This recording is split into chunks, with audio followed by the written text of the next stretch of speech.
नमस्कार, राम राम हरियाणा देख रहे हैं आप और मैं हूं आपके साथ ज्योति आर्या। गुरुग्राम के बीजेपी दफ्तर पर प्रदेश चुनाव समिति की 2 दिवसीय बैठक खत्म हो गई है। जानकारी के मुताबिक बैठक में सभी 90 विधानसभा सीटों पर चर्चा की गई है। बीजेपी की इस बैठक में सीएम नायब सिंह सैनी, केंद्रीय मंत्री मनोहर लाल, बीजेपी प्रदेश अध्यक्ष मोहन लाल बडौली समेत बीजेपी के दिग्गज नेता शामिल हुए। आपको बता दें कि सभी 90 विधानसभा सीटों पर चर्चा करने के बाद से एक पैनल बनाया गया है। ये चुनाव संचालन समिति की बैठक थी और काफी नाम भी थे, उनके ऊपर भी अभी तो प्राथमिक उसके ऊपर चर्चा हुई है।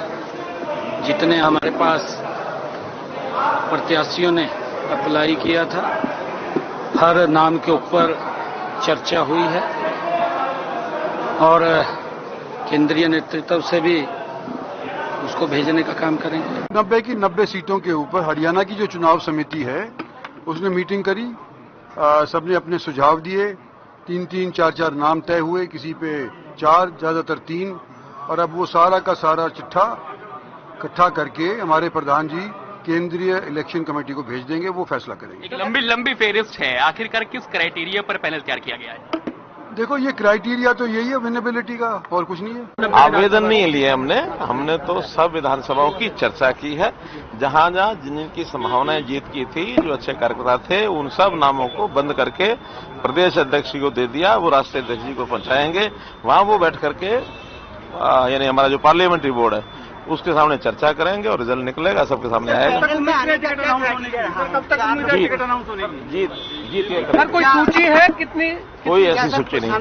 आज की जो हमारी चुनाव समिति की बैठक जो 2 दिवसीय थी और 2024 के विधानसभा चुनाव को लेके सभी 90 विधानसभा सीटों पर सभी प्रत्याशियों के बारे में विस्तार से चर्चा हुई है और सभी ने अपने विचार रखे हैं और एक सूची जो तैयार हुई है, ये हम अपना जो केंद्रीय चुनाव समिति के सामने हम रखेंगे और उसके बाद हमारा जो पार्लियामेंट्री बोर्ड वो फैसला करेगा और जब भी बैठक अगली होगी हम आपको सूचना देंगे। पैनल में कितने नाम है? कितने नाम है पैनल? टोटल कितने नाम है इस बात की फिगर अभी मेरे पास है नहीं। अब खबर अंबाला से है, जहां के छावनी बस स्टैंड पर उस वक्त हड़कंप मच गया जब संदिग्ध बैग लोगों को दिखाई दिया, जिसके बाद से बस स्टैंड पर बॉम्ब स्क्वाड की टीम पहुंची और बैग को आधुनिक मशीन की मदद से जांचा गया। बैग में कुछ संदिग्ध चीज नहीं मिली, जिसके बाद से लोगों ने चैन की सांस ली। लेकिन हैरानी तब हुई जब पता चला कि ये वाकई में सुरक्षा दलों की एक मॉक ड्रिल थी। तो वहीं इस बारे में जानकारी देते हुए एसएचओ देवेंद्र कुमार ने बताया कि समय समय पर ये मॉक ड्रिल की जाती है ताकि अगर ऐसी कोई स्थिति हो तो टीम उससे आसानी से निपट पाए।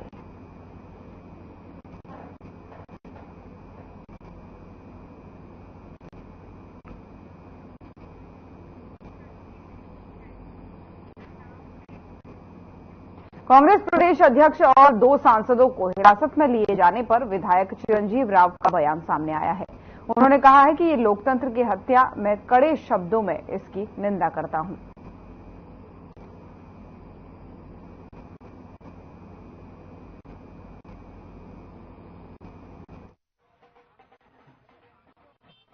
देखिए, मैं लगातार लोगों के बीच में जा रहे हैं, हम जनसभा भी कर रहे हैं, डोर टू डोर का कार्यक्रम हमने पिछले 3-4 दिन से चला रखा है। शक्तिनगर हम लोग गए और उसके बाद कल सेक्टर हमारा वार्ड 10 में हुआ।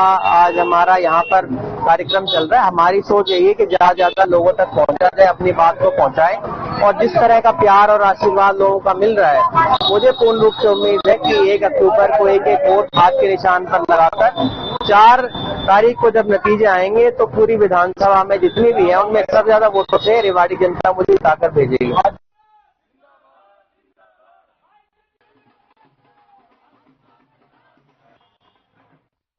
और फरीदाबाद में दहेज के लोभी पति ने दहेज की डिमांड न पूरी होने पर सिर पर वार करके अपनी पत्नी की हत्या कर दी।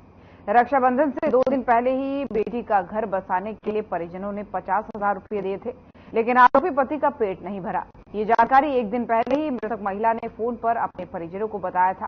फिलहाल पुलिस ने आरोपियों के खिलाफ मामला दर्ज कर लिया है और आगे की कार्रवाई में जुट गई है।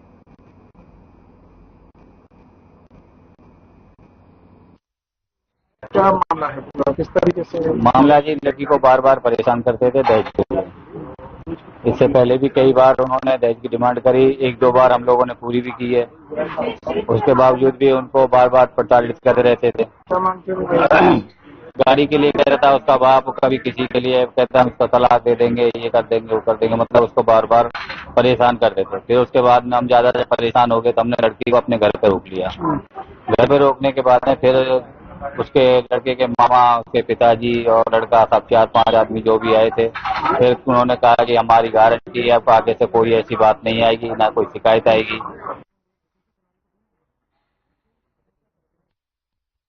अब खबर सोनीपत से है, जहां के मूर्थल थाना क्षेत्र के गांव भिगान में शराब के नशे में युवकों के बीच कहासुनी हो गई, जिसमें अंकित नाम के युवक को चाकू लग गया। घटना के बाद से खून से लथपथ घायल को अस्पताल में भर्ती कराया गया। फिलहाल आरोपी वारदात के बाद से फरार चल रहा है। पुलिस ने हत्या आरोपियों के खिलाफ केस दर्ज कर लिया है और आरोपियों की तलाश में जुट गई है।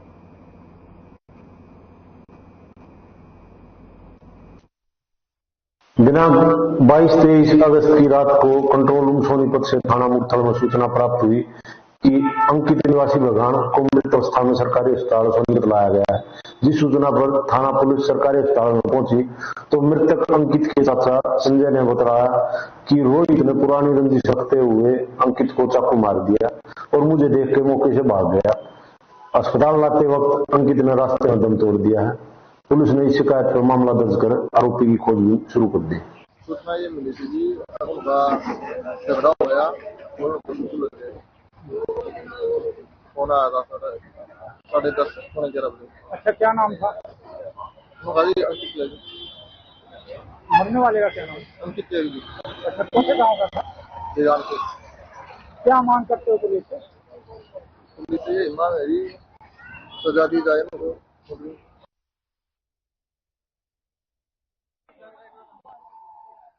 रेवाड़ी शहर के पटौदी रोड स्थित ITI के सामने बाइक सवार बदमाशों ने प्रॉपर्टी डीलर के ऑफिस में घुसकर अंधाधुंध फायरिंग कर दी। इस दौरान 2 लोगों को 8 गोलियां लगी हैं। दोनों की हालत गंभीर बनी हुई है। दोनों घायलों को शहर के पुष्पांजलि अस्पताल में भर्ती कराया गया है, तो वहीं पुलिस पूरे मामले की जांच में जुटी है।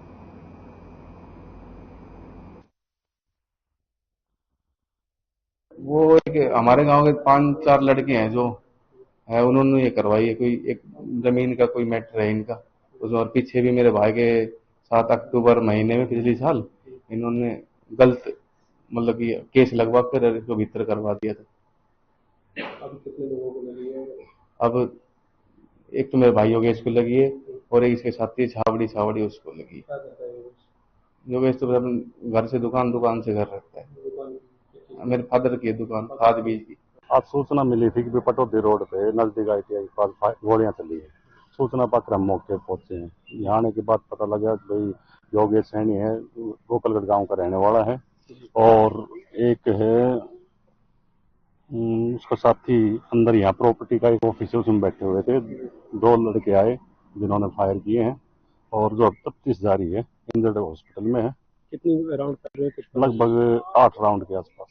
अच्छा, अभी घायलों से अगर मिले हो तो क्या कुछ? नहीं, अभी घायलों से नहीं मिल पाया हूँ मैं। आगे की क्या कुछ कार्रवाई की? आगे की है मौके से साक्ष्य उठा दिए जा चुके हैं। अब हॉस्पिटल में जाके इंजर्ड से मिलने के बाद आगे की कार्रवाई।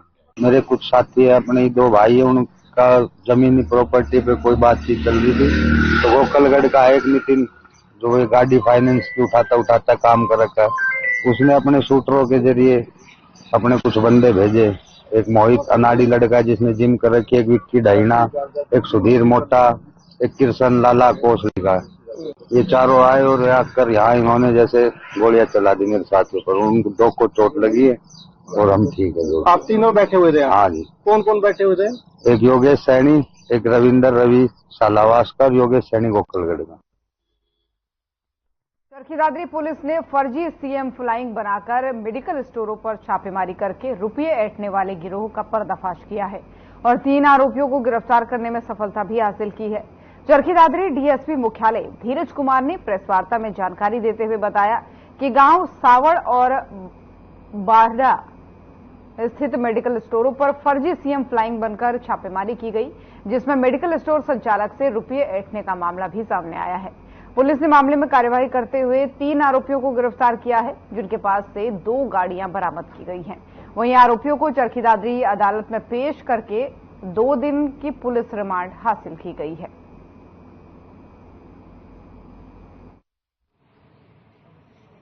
सावड़ गांव में शर्मा मेडिकल स्टोर पर फर्जी सीएम फ्लाई ने रेड करके उनसे पैसे इकट्ठे हैं और ऐसा ही वाकया फिर 21 तारीख को बागड़ा में भी हुआ था, जिसमें 4 तो पुरुष थे और 2 महिलाएं थी, जिसमें एक महिला पुलिस की वर्दी में दिखाई दे रही थी। तो उन दोनों वारदातों पर अभियोग अंकित किया गया था, जिसमें हमारी सीआईए टीम ने उनमें से 3 व्यक्तियों को गांव मोखरा से गिरफ्तार कर लिया है, जिनको आज न्यायालय में पेश किया गया है और उनसे 2 गाड़ियां बरामद की गई हैं। रतिया से है, जहां नशीली दवाइयों की बिक्री की सूचना मिलने पर ड्रग विभाग और पुलिस की टीम ने शहर के पालिका बाजार में मेडिकल हॉल पर छापा मारा। कार्रवाई के दौरान ड्रग विभाग की टीम ने दोनों से नशे के तौर पर प्रयोग किए जाने वाले 700 के करीब कैप्सूल बरामद किए हैं।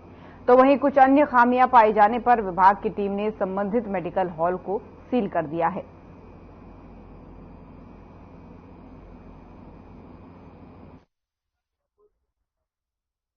इस पे जो ड्रग इंटॉक्सिकेंट यूज होती है वो मिली थी, इसलिए हम ये सेल परचेज दिखा नहीं पाए उस चीज की, इसलिए हमने टेम्परेरीली इसको सील कर दिया। कौन सी दवाइयां मिली? इसमें मेनली प्रेगाबलिन नहीं मिली।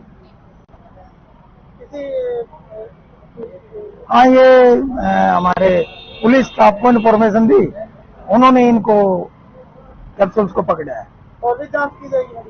हाँ, फर्दर इन्वेस्टिगेशन के लिए छोड़ दिया हमने, आगे इन्वेस्टिगेशन करेंगे। हाँ, जांच चलेगी। सर्व कर्मचारी संघ हरियाणा के आह्वान पर खंड के विभिन्न स्कूलों में अध्यापकों और कर्मचारियों ने काली पट्टी बांधकर विरोध प्रदर्शन किया है। इस दौरान आपको बता दें, हरियाणा विद्यालय अध्यापक संघ खंड सचिव सतपाल सिंह ढाका और जिला सचिव देशराज माचरा ने बताया कि स्कूलों में शिक्षा, बच्चों और शिक्षकों से संबंधित किसी भी नीतिगत समस्या का समाधान नहीं किया गया है। ट्रांसफर ड्राइव, ओपीएस, गेस्ट टीचरों, कौशल टीचरों और एनएसक्यूएफ टीचरों को पक्का नहीं किया गया है, जिसको लेकर वो अपना विरोध जता रहे हैं। हरियाणा विद्यालय अध्यापक संघ फतेहाबाद का जिला सचिव देशराज माचरा हमारे सर्व कर्मचारी संघ के आह्वान पर हरियाणा विद्यालय अध्यापक संघ ने पूरे हरियाणा में 22 और 23 तारीख को काली पट्टियां बांधकर विरोध दर्ज करने का फैसला किया है। इसके लिए हमारे पूरे अध्यापकों ने इस कार्यक्रम में हिस्सा लिया और सरकार बार बार विरोध प्रदर्शन करने के बाद और ज्ञापन देने के बाद भी बातचीत के लिए नहीं बुला रही है। जैसे हमारे जो अतिथि अध्यापक है,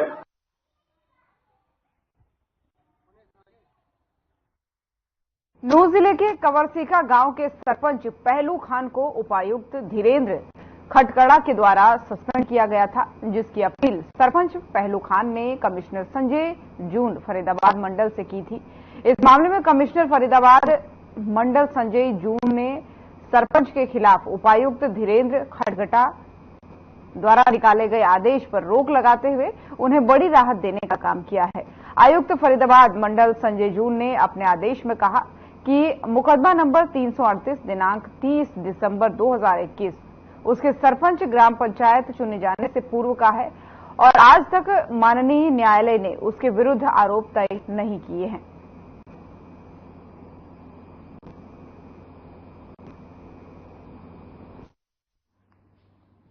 परसों 21 तारीख में डीसी साहब ने मुझे सस्पेंड कर दिया गया था, तो 22 तारीख को मैं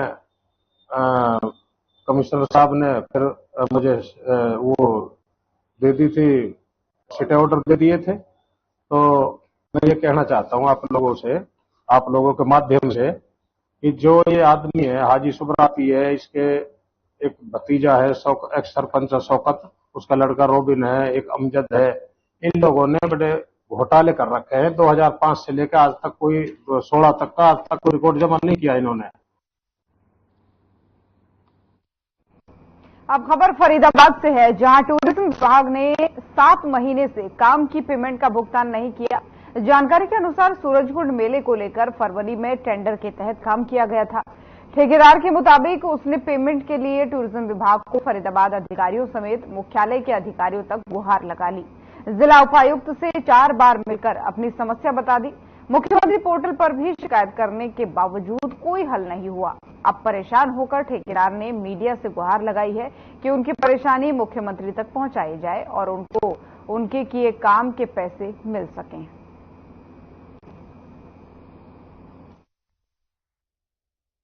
मेरा नाम सत्येंद्र सिंह है। सत्येंद्र जी कहाँ के रहने वाले हैं? मैं गांव दयालपुर से बिलोंग करता हूँ और पीओडी वेंडर के अंदर काम करता हूँ। मैं एक आपने शिकायत बताई है कि आप लगातार 6 महीने से चक्कर काट रहे हैं, ड्यूटियां घिस गई हैं, लेकिन अधिकारी आपकी पेमेंट नहीं कर रहे हैं। क्या मामला है, पूरी बात बताएं आप। मामला ये है कि सूरजकुंड का जो मेला लगता है उसके अंदर बैरिकेडिंग का काम हमने किया था और हमारी माननीय राष्ट्रपति जी उसमें आई थी। हेलीपैड वगैरह बने थे, सारा प्रशासन, डिस्ट्रिक्ट प्रशासन, चंडीगढ़ का प्रशासन, हरियाणा प्रशासन सारा मौजूद था।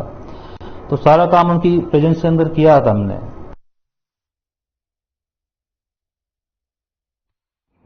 और महाराष्ट्र के नांदेड़ में मिनिस्ट्री ऑफ कल्चर के सौजन्य से आयोजित 3 दिवसीय 7वें ऑल इंडिया नृत्य प्रतियोगिता में अंबाला शहर की चिनेशा जैन ने पंजाबी फोक नृत्य प्रस्तुत कर फोक नृत्य श्रृंखला में प्रथम स्थान हासिल किया है।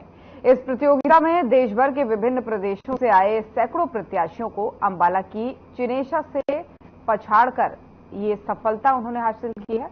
चिनेशा ने अपनी इस उपलब्धि का श्रेय अपने फोक डांस गुरु अनिल महंत और क्लासिकल नृत्य गुरु अनुराधा को देते हुए कहा कि उन्हीं की वजह से ये मुकाम उन्होंने हासिल किया है। एंड मेरा वहाँ पे भंगड़ा में एंड सेमी क्लासिकल ग्रुप में प्रथम स्थान आया है। वहाँ पे 2000 से ज्यादा पार्टिसिपेंट्स थे एंड मुझे वहाँ पे परफॉर्म करके बहुत अच्छा लगा है। ये डॉक्टर सानवी जेठवानी जी ने ऑर्गेनाइज करवाया था एंड ये मेरा 4th नेशनल है जिसमें मैं फर्स्ट आई हूँ लगातार 4थी बार। मुझे असल में प्राइज तभी मिल गया था जब जजेस ने मेरे परफॉर्मेंस के बाद स्टैंडिंग ओवेशन दी एंड जब ऑर्गेनाइजर ने प्राइज के टाइम पे मुझे ये बोला कि आपके नाम में क्या रखा है, आपका डांस बोलता है। और जो ये हमारा फंक्शन हुआ था नांदेड़ महाराष्ट्र में हुआ था जिसका नाम सप्तरंग फेस्ट था, जहाँ पर तकरीबन 2000 से 2500 तक की टीमें आई थी, जिसमें हमारी 6 आइटम्स जैसे कि 3 सोलो, 2 डुएट और 1 ग्रुप। तो हमारी जितनी भी आइटम थी वो सभी फर्स्ट आई हैं।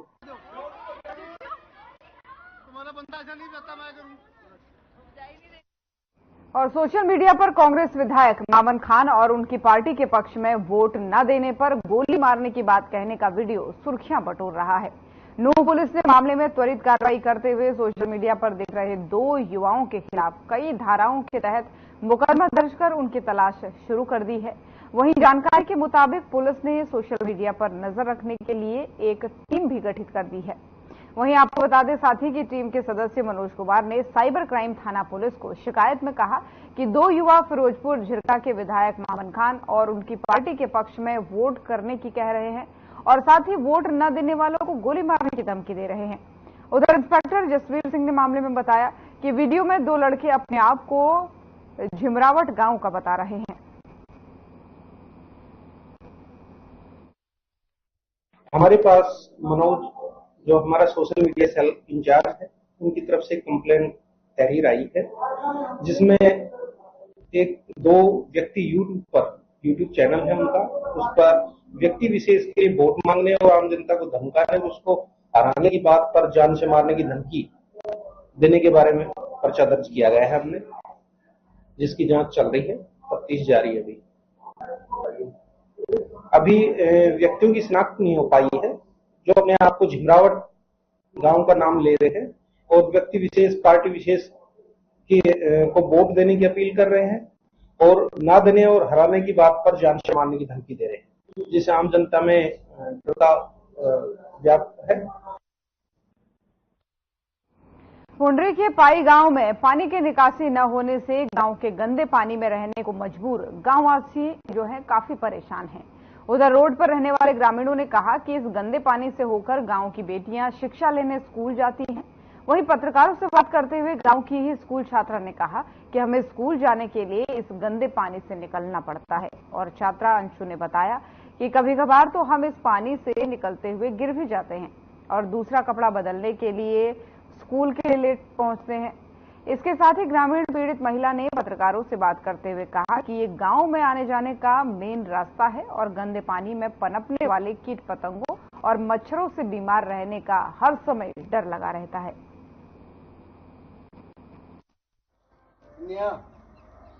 सर, ये 1.5-2 साल पहले की बात है, जब विधायक जी ने टेंडर लगवाया था सर रणधीर गोलंदियों ने, तो उसमें 2-1 किल्ला में पाइप दबे थे उस टाइम मौके पे। फिर उसके बाद वो रोक दिए गए, कारण उस टाइम तो कुछ पता नहीं था। अब जो सुनने में आए भाई मंत्री जियों ने, कमलेश डांडा जियों ने रुकवा दिया था, जो उन्होंने बताया हमें। और महकमे वालों ने फिर सोंगड़ गांव की तरफ से, मैंने सरपंच साहब से मिला हूं मैं, उन्होंने हमें टाइम ही नहीं दिया मिलने का गांव वालों को। तो हमारा ये टाइम निकल गया जो 1 साल बीच में, अब अगली अप्रैल पे बात जाएगी। समस्या ये मेन रास्ता गांव का बाहर निकलने का, और यो 4 महीने बरसात का मौसम में फुल रहता है गंदे पानी से। इसमें जो उसमें बरसात का मौसम में जीव लकड़े हैं, सांप हो गए, कुछ और जहरीला जानवर हो गया, उनसे भी हमने डर लगा है। और इतने मच्छर हैं जी, यहाँ से पशु में और इंसान में बहुत ज्यादा बीमारी फैलने का डर है। तो हमारी सरकार से ये प्रार्थना भी इस गंदे पानी का निकासी हो और ये गाड़ साफ सुथरी बने, ताकि निकलने का रास्ता आसान हो जाए। अड़को बच्चे स्कूल में भी जाओ जी, खेत का भी रास्ता, मंदिर भी है पास में, यहाँ पर 2 पूज के लिए भी महिलाएं आती हैं। समस्या है पानी की निकासी की समस्या है, पानी खड़ा रहा हुआ है, सारा मोहल्ला तंग है, दुखी हो गए, बच्चे लिगड़ते होने गिर भी जाए कई बार, नाला इसकी जड़ में डूंगा, पानी आगे निकासी नहीं हो रही। पंचायत से कोई मांग नहीं की अभी तक? पंचायत से की मांग, पंचायत वाले बोले कि बारिश हो रही है फिर करेंगे। कब से ये समस्या आ रही है? ये समस्या तो कई साल से आ रही है, तो फिर अभी तक कोई कार्रवाई नहीं की? अभी तक विधायक ना भरी थी, वो जवाब दे गया, फिर थोड़ा काम करवाया कि निकासी का, आगे उसने काम नहीं कराया। क्या मांग आपकी? हमारी मांग यह निकासी होनी चाहिए। यहाँ पे पानी इकट्ठा हो जाता है और जब स्कूल में जाते हैं तो कई बार गिर जाते हैं, इसलिए कई बार स्कूल के लिए लेट भी हो जाते हैं, क्योंकि गिर जाते तो कपड़े चेंज करने पड़ते हैं। और यहाँ पे बहुत पानी इकट्ठा होता है तो बहुत सारी प्रॉब्लम भी होती हैं। क्या मांगा आपने? यहाँ पे सुविधा हो, यहाँ पे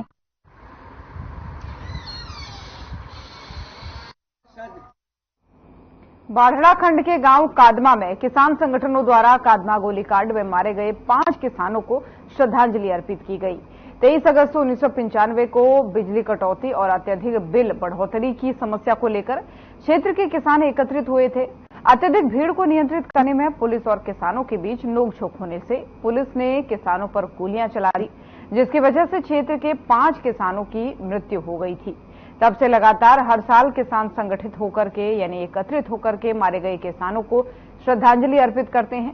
किसान नेता जोगेंद्र नैन ने कहा कि कोई भी सरकार हो किसानों का शोषण करने का काम करती है, और लेकिन वर्तमान सरकार ने भी किसानों को गुमराह किया है। किसानों ने 13 महीने तक आंदोलन दिल्ली के विभिन्न बॉर्डरों पर बैठकर अपनी मांगों के प्रदर्शन को लेकर किया और 700 किसानों ने शहादत दी, लेकिन सरकार ने उनकी मांगों की तरफ ध्यान नहीं दिया। आज हम कादमा में जो हमारे आज से 29 वर्ष पूर्व 5 किसान शहीद हुए थे, उनको श्रद्धा के सुमन अर्पित करने के लिए यहाँ पहुंचे हैं। और मेरी चुनाव के समय में सभी पूरे देशवासियों से, खास करके हरियाणा के किसानों से एक अपील है कि आप लोगों ने ये समय को ध्यान में रखते हुए कि हमारे ऊपर पिछले 10 सालों से किसान के मेरे ऊपर वर्ग के ऊपर जो हरियाणा के अंदर खास करके खट्टर साहब और जेजेपी की सरकार रही है, उनके द्वारा किसानों पर जो निर्मम काम किए गए हैं।